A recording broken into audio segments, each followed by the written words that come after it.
ਸਾਹਿਬ ਜੀ ਜੋ ਐਡਵੋਕੇਟ ਨੇ supreme court ਦੇ, ਜੋ ਲਗਾਤਾਰ ਸੰਘਰਸ਼ ਦੇ ਵਿੱਚ ਸਾਥ ਦਿੰਦੇ ਨੇ, ਉਹ ਸਟੇਜ ਤੇ ਆਉਣ ਤੇ ਆਪਣੇ ਵਿਚਾਰ ਆ ਸੰਗਤਾਂ ਦੇ ਸਾਹਮਣੇ ਰੱਖਣ। ਵਾਹਿਗੁਰੂ ਜੀ ਕਾ ਖਾਲਸਾ, ਵਾਹਿਗੁਰੂ ਜੀ ਕੀ ਫਤਿਹ।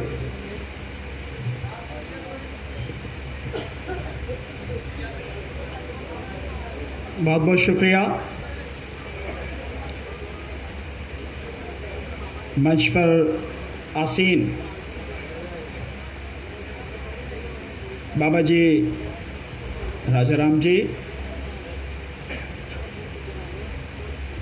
और सम्मानित संत बाबा जी और सभी संत महापुरुष और संघर्ष में रत सभी साथी, सामने बैठे हुए मेरे बुजुर्ग, मेरी माताएं, बहनें, आप सभी को मेरा जय भीम, नमो बुद्धाय, सत श्री अकाल, आदाब, नमस्कार। साथियों, आज किसान मजदूर संघर्ष मोर्चा के इस मंच से इस पूरे किसान आंदोलन में हम परम पूज्य बोधिसत्व बाबा साहेब डॉक्टर भीमराव अंबेडकर जी की जयंती को संविधान दिवस के रूप में मना रहे हैं। सबसे पहले आप सभी को और आपके माध्यम से पूरे देश को, पूरी दुनिया को, इस दुनिया के महान विद्वान, वैज्ञानिक सोच के धनी, संविधान वेत्ता, अर्थशास्त्री, महान देशभक्त, भारत रत्न बाबा साहब डॉक्टर भीमराव अंबेडकर जी के 130वें जन्मदिन की सभी को बहुत बहुत बधाइयाँ, लख लख बधाइयाँ। साथियों,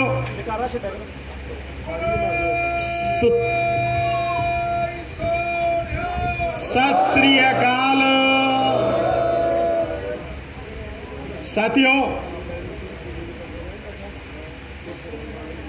ये जो संविधान है केवल एक किताब नहीं है।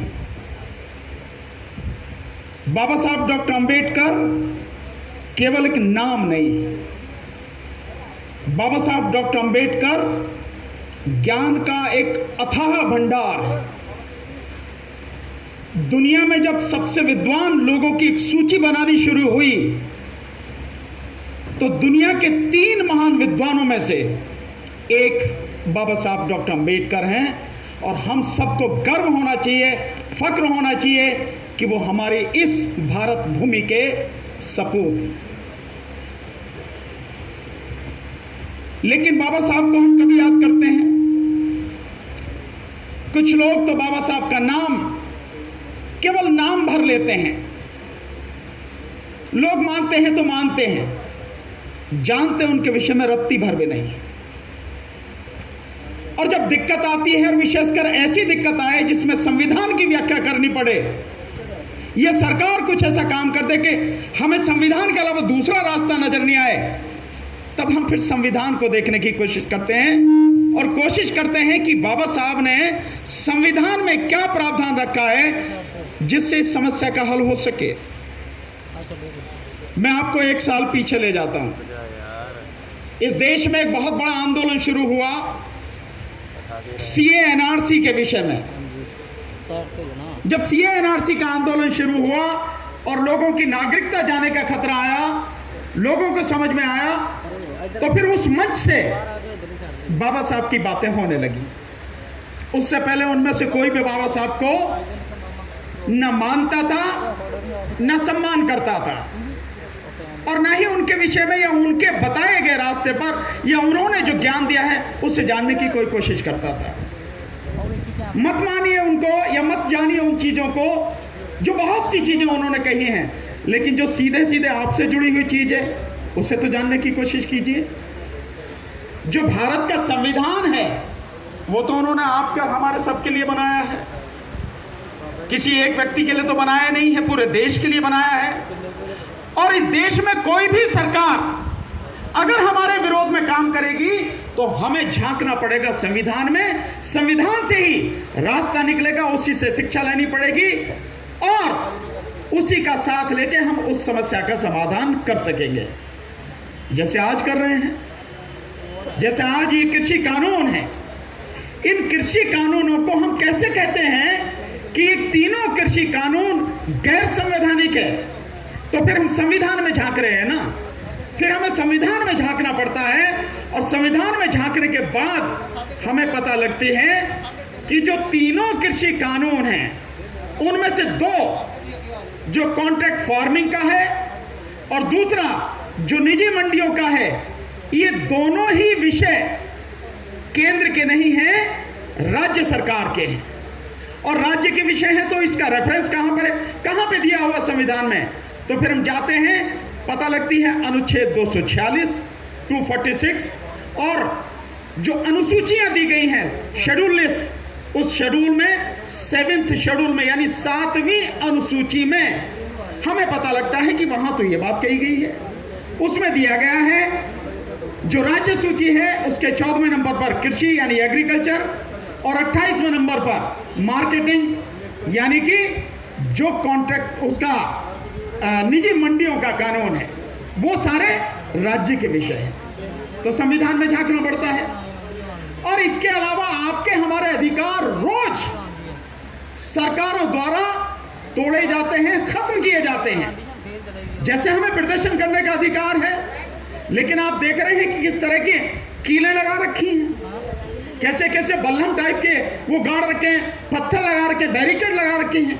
पीछे भी, इस मंच के पीछे भी देखिए और इसके सामने भी देखिए। हमें यहां से आगे जाने नहीं दिया जा रहा। सुप्रीम कोर्ट रोज कह रही है कि संविधान के अनुच्छेद 19 में आपको अपनी बात कहने का, अपने विचार अभिव्यक्त करने का और प्रदर्शन करने का, शांतिपूर्वक प्रदर्शन करने का अधिकार है। तब हमें पता लगती है तो किसने दी ये व्यवस्था? ये व्यवस्था दी परम पूज्य बोधिसत्व बाबा साहब डॉक्टर भीमराव अंबेडकर जी। लेकिन हम मानते नहीं हैं। अब जैसे एक चीज देखें, यहां मेरी माताएं बहनें बैठी हैं, महिलाएं, आप थोड़ा सा पीछे जाइए। अगर मनुस्मृति की बात करते हैं, जिस मनुवाद की बात करते हैं, लोग बोलते हैं लेकिन मनुवाद है क्या, उसे बहुत से लोग जानते नहीं हैं। तो मनुवाद या यूं कहो कि मनुस्मृति इस देश में ऊंच नीच का, भेदभाव का, अन्याय और अत्याचार का सबसे बड़ा एक बदनाम ग्रंथ है। मनुस्मृति ऐसा ग्रंथ है। क्या लिखा है मनुस्मृति में? सबसे पहले आता हूं मेरी माताएं बहनें, जो इनकी स्थिति के विषय में क्या लिखा है। हर किसी को यह जानना चाहिए, यह समझ लेना चाहिए, इस दुनिया में अगर आदमी सारे खत्म हो जाएंगे, आदमी, पुरुष, मेल की बात कर रहा हूं, तब भी यह धरती खत्म नहीं होगी। आप सोचिए इसको गहराई से।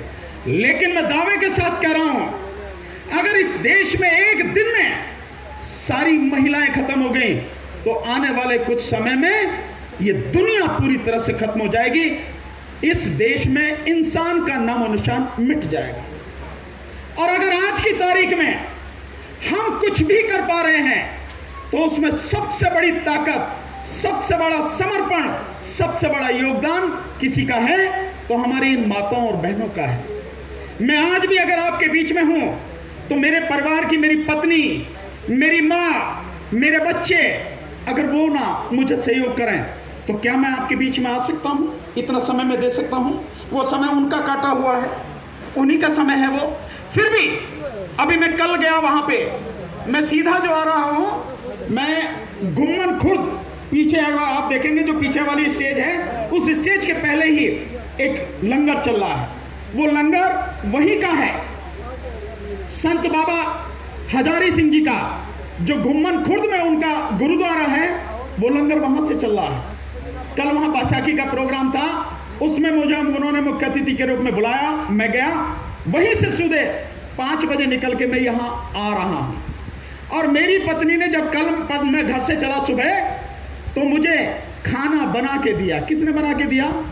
जा मैं रहा हूँ, घूम मैं रहा हूँ, काम मैं कर रहा हूँ, लेकिन सुबह 3:30 बजे उठ के खाना उसने बना के दिया।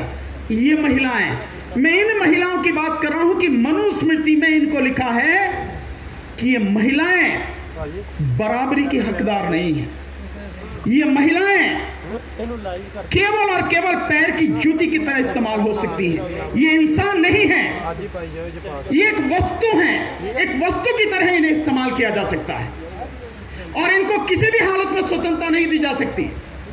मनुस्मृति कहती है कि जब महिला बच्ची होती है तो पिता के संरक्षण में रहेगी, जब बड़ी होगी शादी हो जाएगी तो पति के संरक्षण में रहेगी, और जब बच्चे हो जाएंगे तो बेटे के संरक्षण में रहेगी।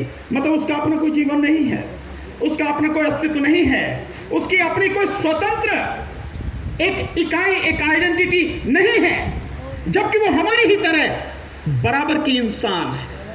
हमारा वजूद अगर है, हम अगर कोई काम कर पा रहे हैं तो उसमें बहुत बड़ा योगदान उसका है।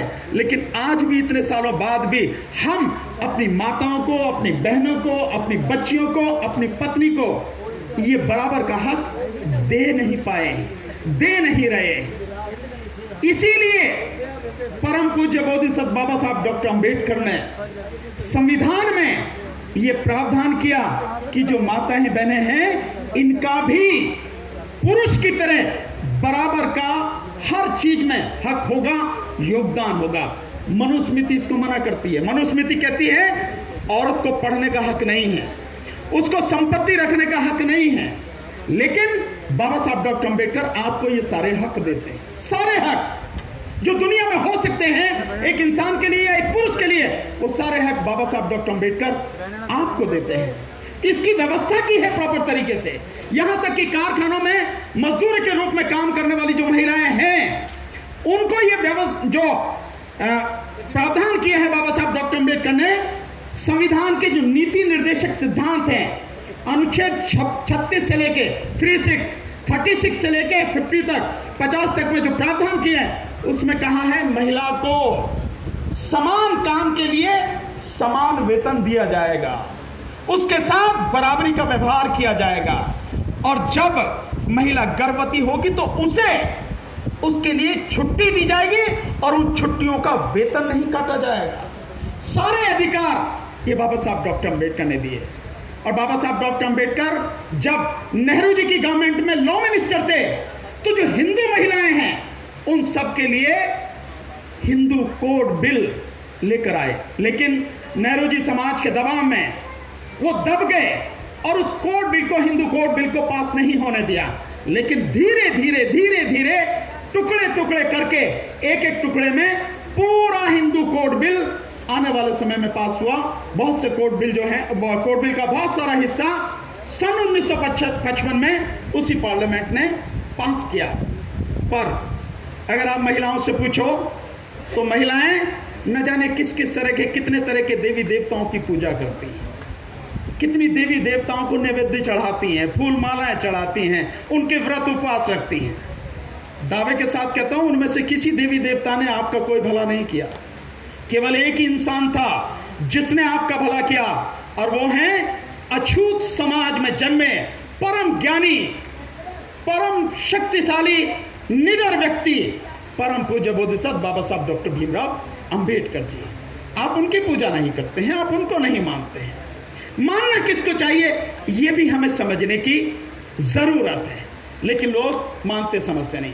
खैर, जिस समय आपको जरूरत होती है उसी समय समझने की कोशिश कीजिए, उसी समय जानने की कोशिश कीजिए। आज तो हम सब, पूरा देश, हर कोई संकट के दौर से गुजर रहा है, तो क्यों ना हम एक बार उस महान व्यक्ति को जानने का प्रयास करें जिसने अपने अथक प्रयास से हमें इतना बढ़िया, इतना अच्छा संविधान दिया, और उस संविधान को भी जानने की कोशिश करें जिसमें हमारे सारे हक, सारे अधिकार सुरक्षित हैं। एक इंसान की तरह जीने के, एक इंसान की तरह तरक्की करने के सारे अधिकार अगर कहीं हैं तो वो संविधान में है।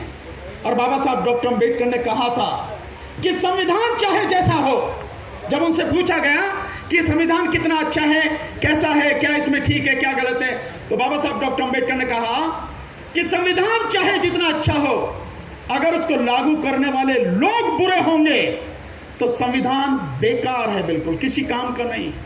और संविधान चाहे जितना बुरा हो, लागू करने वाले लोग अगर ईमानदार और अच्छे होंगे तो संविधान सबका भला करेगा, देश को तरक्की के रास्ते पर ले जाएगा। लेकिन यहां तो एक बहुत बड़ी बात यह है कि संविधान बहुत अच्छा है। आप देखिए कि 2 साल 11 महीने की लगातार संसद में बहस के बाद इस संविधान का हर अनुच्छेद तैयार किया गया। हमारी बहन जसजीत कौर जी बताकर गई हैं अभी कि संविधान में 395 उसके जो अनुच्छेद हैं, सारी चीजें बताएंगी। और उसी में बताया जो संविधान की प्रियम्बल है, प्रस्तावना है, उसको पढ़ के सुनाया। थोड़ा सा मैं इसको पूरा पढ़ के सुनाता हूं। अगर इसी संविधान की प्रस्तावना को हम समझ लें और इस पर अमल कर लें, मैं समझता हूं हम बहुत कुछ जान जाएंगे, लड़ना सीख जाएंगे, जीना सीख जाएंगे और मरना सीख जाएंगे। यह चीजें अगर समझ में आ जाएं तो संविधान की प्रस्तावना में कहा गया है, हम भारत के लोग भारत को एक संपूर्ण प्रभुत्व संपन्न, समाजवादी, पंथ निरपेक्ष, लोकतंत्रात्मक गणराज्य बनाने के लिए और उसके समस्त नागरिकों को सामाजिक, आर्थिक, राजनीतिक न्याय, विचार, अभिव्यक्ति, विश्वास, धर्म और उपासना की स्वतंत्रता तथा प्रतिष्ठा और अवसर की समानता प्रदान करने के लिए और उसमें देश की एकता और अखंडता को अक्षुण्ण बनाए रखने वाली बंधुता बढ़ाने के लिए। मतलब आप देखिए सारी चीजें, न्याय कैसा चाहिए आपको, सामाजिक, आर्थिक और राजनीतिक। राजनीतिक न्याय क्या केवल वोट देना ही है? हाँ है, केवल एक पहलू है कि वोट देने का अधिकार मुझे भी है और आपको भी है। मेरी भी वोट एक है, आपकी भी एक है। मेरी भी वोट की कीमत एक ही है, आपकी भी एक ही है। हर किसी की एक है, बड़ा हो, छोटा हो, अमीर हो, गरीब हो, है। लेकिन जब ईवीएम के माध्यम से आपकी और मेरी वोटों को चुरा लिया जाए, लूट लिया जाए, तो फिर मेरा यह अधिकार कहां रहा? इसका मतलब मेरे साथ अन्याय हो गया। देश की आधी से अधिक आबादी अनपढ़ है और पढ़े लिखे लोग भी, यहां तक कि सुप्रीम कोर्ट के जजेस, हाई कोर्ट के जजेस, नीचे वाले सेशन जजेस, मजिस्ट्रेट, आईएएस, आईपीएस, जितने भी पढ़े लिखे लोग हैं वो भी नहीं जानते ईवीएम कैसे काम करती है। फिर भी ईवीएम लगातार चली जा रही है और तब चली जा रही है जब 8 अक्टूबर 2013 को इसी देश की सुप्रीम कोर्ट ने सुब्रमण्यम स्वामी बनाम इलेक्शन कमीशन ऑफ इंडिया के एक मुकदमे में यह कहा कि ईवीएम से, पैरा 27 में यह बात है उस जजमेंट के, 8 अक्टूबर का 2013 का जजमेंट है, पैरा 27 में सुप्रीम कोर्ट ये मानती है कि ईवीएम से free, fair and transparent election संभव नहीं है। मतलब साफ सुथरा, निष्पक्ष और पारदर्शी चुनाव संभव नहीं है।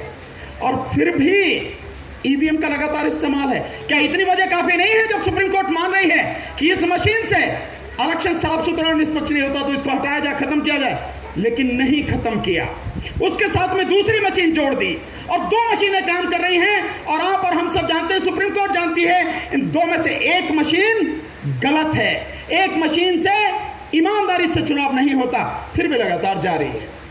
पर कोई भी इसके विषय में आवाज उठाने को तैयार नहीं है। तो राजनीतिक न्याय कहां है?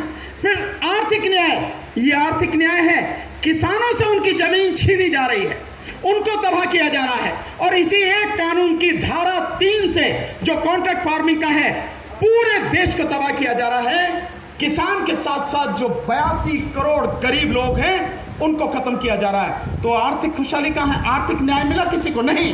इस देश में 1% लोगों के पास 73% संपत्ति है और अब इस कानून के माध्यम से 1% लोगों के ही हाथों में 90% से ज्यादा संपत्ति देने का षड्यंत्र ये सरकार कर रही है। तो आर्थिक न्याय कहां? एक तरफ इतने अमीर हैं जो कई हजार करोड़ की कोठी में रह रहे हैं और एक तरफ इतने गरीब हैं जो फूस की झोपड़ी भी नहीं है, मिट्टी की झोपड़ी भी नहीं है। यह स्थिति है। तो आर्थिक न्याय कहां मिला? नहीं मिला ना। सामाजिक न्याय कहां है? सामाजिक न्याय अभी हमारी बहन बता के गई हैं, इतने बड़े ढंग से बताया, समझाया कि गुरु गोविंद सिंह साहब, गुरु नानक साहब भी हमें पाठ पढ़ा के गए, आपस में किसी तरह का भेद नहीं होना चाहिए। लेकिन भेदभाव जाति पाति का भेदभाव जारी है। और हिंदू धर्म में जाति पाति के बिना तो हिंदू धर्म जिंदा रह ही नहीं सकता, वो तो इसकी पूरी तरह से जड़ है। तो कहाँ है सामाजिक न्याय? एक व्यक्ति कितने भी बड़े पद पर पहुंच जाए फिर भी उसकी जाति उसका पीछा नहीं छोड़ते। एक उदाहरण बताता हूं, मैं 2 उदाहरण बताऊंगा आपको। अभी आप कह रही थी कि शादी करने से जातियां खत्म हो जाएंगी, नहीं होंगी। शादी एक है, शादी के साथ साथ और भी चीजें करनी पड़ेंगी। लेकिन आप जरा 1 मिनट बैठिए, मैं थोड़ा समझाऊंगा कि जाति इसके अलावा और क्या चीज जो है करनी है हमें, वो भी करना जरूरी है। आप कह रही है शादी से जाति खत्म हो जाएगी। मैं एक IAS ऑफिसर को जानता हूं। उस IAS ऑफिसर ने, वो शेड्यूल कास्ट है, चमार है, उस व्यक्ति ने एक दूसरी समाज की, शायद ब्राह्मणी है या बनिया समाज से, उस लड़की से शादी की। और जब शादी करने के बाद वो रहने लगे साथ साथ, कुछ रह तो नहीं गया, अब तो दोनों एक ही हो गए। उसके बावजूद भी उस आदमी यानी जो IAS ऑफिसर था, उसके गांव से, घर से, उसके समाज का कोई व्यक्ति आता था तो वो लेडी क्या कहती थी? वो जाओ तुम्हारी बिरादरी के लोग आए हैं। वो ये कहती थी कि जाओ तुम्हारी बिरादरी के लोग आए हैं। अबे तेरी और इसकी बिरादरी क्या रहेगी? अब तो सभी खत्म हो गया। नहीं होगी खत्म, शादी करने से ही नहीं होगी, और भी कुछ करना पड़ेगा। और इसको करने के लिए सबसे बड़ा काम अगर करना चाहिए, हम सबको ध्यान देना पड़ेगा। इस देश का शिक्षा का जो तरीका है, जो एजुकेशन सिस्टम है, उस एजुकेशन सिस्टम को सुधारना पड़ेगा। और जातियां किसमें खत्म होंगी, जातियां कहां हैं, इसको भी समझना जरूरी है। अगर हम ये नहीं समझेंगे कि बीमारी कहां है, इलाज नहीं ढूंढ पाएंगे। इस देश में आपको नजर आते हैं, हम कहते भी हैं ब्राह्मण, तो ब्राह्मण क्या है? जाति है? नहीं, ब्राह्मण जाति नहीं है, ब्राह्मण वर्ण है। वर्ण व्यवस्था सुनी है जिसमें 4 वर्ण होते हैं। बहना भी बता कर गई, ब्राह्मण, क्षत्रिय, वैश्य और शूद्र। तो ब्राह्मण चाहे यहां हो या देश के किसी कोने में हो, क्या है? वो ब्राह्मण है। नाम के आगे क्या मिलेगा आपको? शर्मा जी, पांडे जी, मिश्रा जी, द्विवेदी, त्रिवेदी, चतुर्वेदी, कहीं कुछ और भी हो सकता है, ये हो सकता है, साउथ में कुछ और हो सकता है। लेकिन ये गोत्र हैं, जातियां नहीं हैं। भ्रम मत करना, ये गोत्र हैं, जातियां नहीं हैं। और ये गोत्र इसलिए है ताकि एक ही गोत्र में शादी विवाह न हो जाए, इसलिए बचे। तो जाति ब्राह्मण में नहीं है, ब्राह्मण का केवल वर्ण है। और ये जो चीज है, ये गोत्र हैं, इसको गोत्र को बचा के शादी की जाती। ठीक इसी तरह से क्षत्रिय में आपको गोत्र मिलेंगे, जातियां उसमें भी नहीं मिलेंगे। पूरे देश में इस कोने से उस कोने तक केवल एक वर्ण है, क्षत्रिय। कहीं उन्हें राजपूत बोलते हैं, कहीं उन्हें ठाकुर बोलते हैं, कहीं उन्हें चौहान बोलते हैं, कहीं राणा भी बोलते हैं, कहीं भाटी भी बोलते हैं, और कहीं उन पर भदौरिया भी बोलते हैं, कहीं कुछ और भी बोलते हैं, कहीं सोलंकी बोलते हैं। लेकिन ये गोत्र हैं, ये जातियां नहीं हैं, ये उनमें आपस में विभाजन नहीं है। पूरा क्षत्रिय समाज एक ही वर्ण है। ठीक इसी तरह से अगर आप देखें तो बनिया समाज, जिसको वैश्य बोलते हैं, वैश्य में भी केवल वो वर्ण ही है। उसमें गोत्र कैसे हैं? कहीं गुप्ता हैं, कहीं अग्रवाल हैं, कहीं बंसल हैं, कहीं कंसल हैं। ये सारे के सारे ये गोत्र हैं और कुछ नहीं है, जाति नहीं है, केवल वर्ण है। तो अगर आप देखें तो ये तीनों जो हैं, आप पूरे देश का एक नजारा करके देखिए, कल्पना कीजिए, आप सोचिए जिन लोगों से आप मिले हैं, आखिर वो क्या हैं? वो केवल एक वर्ण है। इसीलिए परम पूज्य बोधिसत्व बाबा साहब डॉक्टर अंबेडकर ने हर शब्द का इस्तेमाल बहुत तरीके से किया। उन्होंने इन तीनों को कहा सवर्ण, यानी जो वर्ण वाले हैं, जिनका वर्ण है, सवर्ण उनको कहा। और बाकी सारे कौन हैं? इन तीनों को अगर छोड़ दें तो इस देश में बाकी सारे लोग शूद्र हैं। अपने आप को चाहे कोई कुछ मानता रहे, चाहे क्षत्रिय माने, चाहे कुछ माने, कुछ नहीं है। उनकी व्यवस्था के अनुसार केवल और केवल वो सारे शूद्र हैं। और जातियां मिलेंगी आपको शूद्रों में, शूद्रों के अलावा कहीं जातियां नहीं हैं। और शूद्रों में जातियां कितनी हैं इस देश में? 6743 जातियां हैं। कहीं चमार हैं, कहीं जाटव हैं, कहीं धोबी हैं, कहीं नाई हैं, कहीं खटीक हैं, कहीं कुछ हैं, कहीं कुछ। मतलब इस तरह से अगर आप देखें, पूरे शूद्र समाज को जातियों में बांटा। और किस लिए बांटा? उस ब्राह्मणवादी सब व्यवस्था ने, ताकि ये समाज, इसकी संख्या बहुत बड़ी है, इसको बिखेरना, इसको टुकड़ों में बांटना जरूरी है, अन्यथा इस पर राज नहीं किए जाएंगे। और लोग आज भी उसी जाति व्यवस्था को मानते हुए उसी में जी रहे हैं। अपने अंदर के जो भेदभाव है उनको नहीं मनाते, उसको तोड़ते नहीं हैं, इसी सच्चाई को मान के बैठे हैं। जाति व्यवस्था अगर तोड़नी है, ब्राह्मण नहीं तोड़ेगा। ब्राह्मण की ये जीवन संजीवनी है, इसी से चलता है ब्राह्मणवाद, इसी से चलती है मनुस्मृति, इसी से जो हिंदू धर्म का जितना भी आडंबर है इसी से चलता है। वो नहीं तोड़ेंगे। क्षत्रिय नहीं तोड़ेगा। क्षत्रिय कई मायने में अभी चीजें बहुत से समझ ही नहीं पा रहा। दूसरा, वैश्य यानी बनिया, वो नहीं तोड़ेगा। किसको तोड़नी है जातियां? जिसमें जातियां हैं। किसको तोड़नी है जातियां? जो जातियों से सबसे ज्यादा पीड़ित है, उसको तोड़नी है जातियां, जिसको सबसे ज्यादा नुकसान है। और वो कौन है? वो आप और हम हैं। मैं आज यहां खड़ा हूं, सीना तान के आपके सामने बोल रहा हूं, पूरे देश में सम्मान पाता हूं, जाता हूं, सुप्रीम कोर्ट का वकील हूं। किसकी वजह से? सिर्फ एक इंसान की वजह से। मैं अपना तमाम जीवन उसके बताए रास्ते पर चलकर समर्पित कर दूं तो मैं समझूंगा कि मैंने अपने जीवन का अर्थ समझा। और वो इंसान है परम पूज्य बोधिसत्व बाबा साहब डॉक्टर भीमराव अंबेडकर। वो नहीं होते इस धरती पर, मेरे जैसा व्यक्ति भी बोलता नहीं, आपके बीच में होता नहीं, इस देश में सम्मान पाता नहीं। तो आज मैं ये मानूंगा कि हम जब बाबा साहब डॉक्टर अंबेडकर का जन्मदिन मना रहे हैं, समय निकाल के उनको पढ़ने की, उनको समझने की कोशिश करें और उनके बनाए संविधान को समझने की कोशिश करें। कुछ लोग कहते हैं संविधान में इधर उधर से सब ले लिया है। तुम लेके करके दिखाओ जरा, तुम में बड़े विद्वान हो, लेके करके दिखाओ ना जोड़ के। कुछ लोग कहते हैं ये एक व्यक्ति ने नहीं लिखा, तो एक कमेटी बनी थी, बाबा साहब तो केवल उसके चेयरमैन थे। लेकिन अगर आप उसको देखो, एक सज्जन विदेश में थे, वहीं रहते थे, 2 लोगों की मौत हो गई, एक साथी कभी आए नहीं। पूरा संविधान इसी दिल्ली में 26 अलीपुर रोड, जो दिल्ली की विधानसभा है उसके सामने, जो कभी जिंदल की कोठी होती थी बाद में, और आज बाबा साहब का स्मारक बनी है, उसी 26 अलीपुर रोड पर रहकर बाबा साहब ने ये पूरा संविधान लिखा। और उसी संविधान की एक एक क्लॉज पर, एक एक धारा पर, एक एक अनुच्छेद पर 2 साल 11 महीने पार्लियामेंट में डिबेट हुई। अगर आप देखोगे इतनी बड़ी डिबेट की वो है, कितनी बुक्स हैं जिनमें सारी डिबेट लिखी पड़ी है। हम जानने की कोशिश करें, हम समझने की कोशिश करें और उस इंसान को समझ जाएं, उनका कुछ भला नहीं होगा। बाबा साहब के विषय में आप कहो ना कहो, कुछ मानो ना मानो, उन्हें पूजो ना पूजो, कोई फर्क नहीं पड़ता उन पे।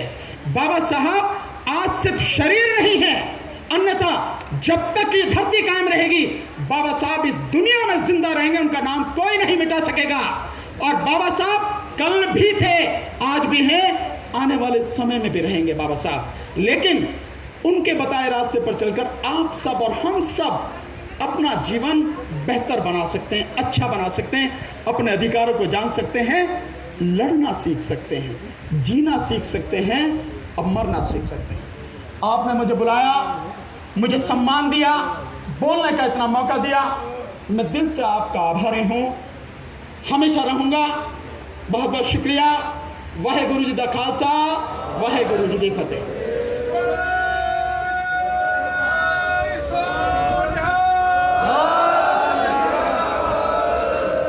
बहुत धन्यवाद भानु प्रताप जी, जो एडवोकेट ने सुप्रीम कोर्ट दे, जिन्हां ने संविधान बारे